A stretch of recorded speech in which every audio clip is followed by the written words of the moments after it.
We got a call from a soldier who was on the front lines near Kramatorsk. It was right there. It was still Ukrainian controlled, but they were fighting there. The dog was caught in the middle, and there was tanks all around. There was shotguns, everything, and his leg was blown off by shrapnel.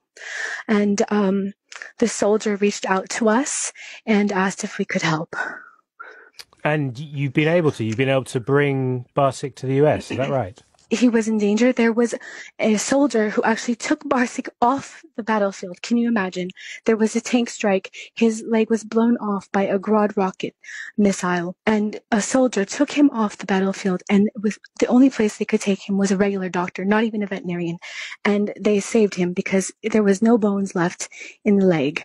And they had to get him out of there because it was complete war zone, just complete chaos. So they found a driver and they brought him to our shelter on the Polish-Ukrainian border, on the Ukrainian side. He's been with us about 5 months. And then we have all of our dogs on our website. We have about 80 dogs and 60 cats in 2 different shelters.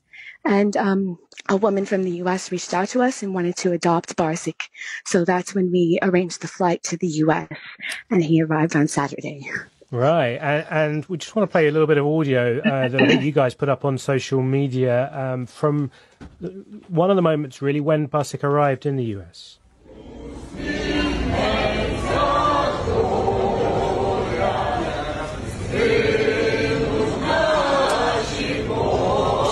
So that, I think, is a group of Ukrainians, including some soldiers. They'd arrived at the airport at the same time. What happened?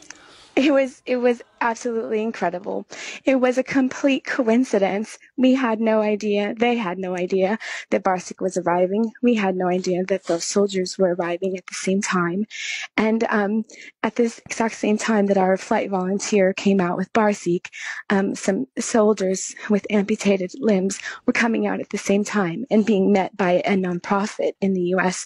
They had Ukrainian flags and all blue and yellow, and they started to serenade them with the Ukrainian anthem, and it was absolutely incredible because Barsik was also there from the Ukrainian war, also an amputee, and then people started to ask about him, and when they found out that he was also an amputee from the Ukrainian war, they all started to gather around and wanting to say hello and find out about him. It was amazing.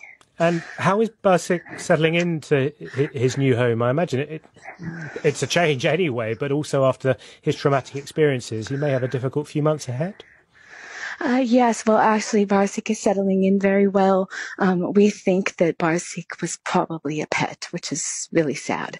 We have no idea what happened to him. But he came into the house. It seemed that he already knew not to go toilet inside. He was already potty trained. There was no issue with that. And he was really good in the car. So he just fit right in.